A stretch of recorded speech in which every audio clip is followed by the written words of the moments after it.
क्या आपने कभी सोचा है कि उस बच्चे का भविष्य क्या होगा जो पढ़ने में बचपन से बहुत कमज़ोर हो और 9वीं 10वीं 11वीं कक्षा में नकल करके पास हुआ हो और 12वीं कक्षा में जब नकल ना हुई तो फिर वो 12वीं कक्षा में फेल हो गया हो। तो शायद आपको लगेगा कि ऐसा बच्चा अपनी ज़िंदगी के अंदर कुछ भी नहीं कर पाएगा, लेकिन अगर कुछ करने की लगन और कुछ बनने का जुनून हो तो एक 12th फेल लड़का भी आईपीएस ऑफिसर बन सकता है। आज हम बात करेंगे मध्य प्रदेश में रहने वाले मनोज शर्मा जी की, जो 2005 के अंदर आईपीएस बने और हिंदी भाषा बोलने के माध्यम से उन्होंने आईपीएस का इंटरव्यू क्लियर किया। बता दें कि मनोज कुमार जी ने पहले ही 3 अटेम्प्ट दे दिए थे और उन्होंने फिर अपना चौथा अटेम्प्ट के अंदर इस चीज को क्लियर किया, जो कि उनका लास्ट अटेम्प्ट था। और जब वो इंटरव्यू के अंदर गए तो उसके बाद एक चौंका देने वाली बात उन्होंने इंटरव्यूअर के आगे रखी, जिससे कि सारे के सारे लोग इम्प्रेस हो गए। तो वो क्या था, चलिए जानते हैं। उन्होंने बताया कि इंटरव्यू पैनल से जिस तरह से मेरी बात शुरू हुई तो उन्हें समझ में आ गया कि ये लड़का इंग्लिश में कमज़ोर है। फिर उन्होंने मेरे सामने सवाल रखा कि आपको इंग्लिश नहीं आती है तो आप कैसे प्रशासन चलाएंगे।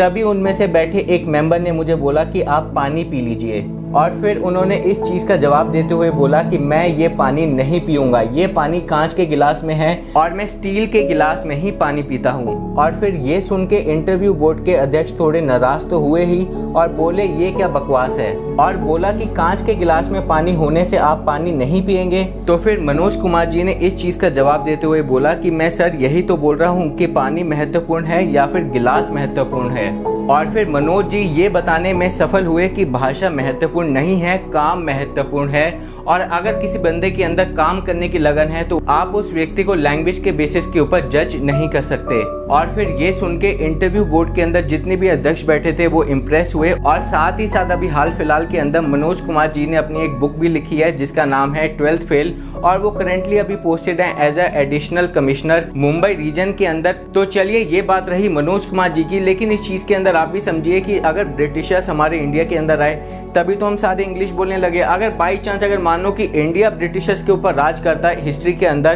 तो ये भी तो हो सकता था कि इंग्लैंड वाले हिंदी की भाषा सीखते और ऐसे में उनके देश में भी हिंदी बोलने के ऊपर विचार किया जाता। तो इस चीज़ के अंदर आप भी सोचिए कि ऐसा भी हो सकता था कि हमारे देश के अंदर इंग्लिश को इम्पोर्टेंस ना देकर हिंदी को इम्पोर्टेंस दिया जाता और ऐसे में ब्रिटिशर्स भी आज हिंदी सीख रहे होते। तो इस चीज़ के अंदर आप ये समझ लीजिए कि एक लैंग्वेज बिल्कुल भी इम्पोर्टेंट नहीं होती। इम्पोर्टेंट क्या होता है, एक व्यक्ति की स्किल्स, उसकी नॉलेज और साथ ही साथ उसका ज़िंदगी को देखने का नज़रिया। तो चलिए दोस्तों, आज की इस वीडियो को यहीं पे एंड करते हैं। अगर आपको भी वीडियो अच्छी लगे तो प्लीज़ लाइक कीजिए, इस चैनल को सब्सक्राइब कीजिए और ऐसी जीके की नॉलेज लेने के लिए आगे की वीडियोस के लिए अपडेट रहिए। धन्यवाद।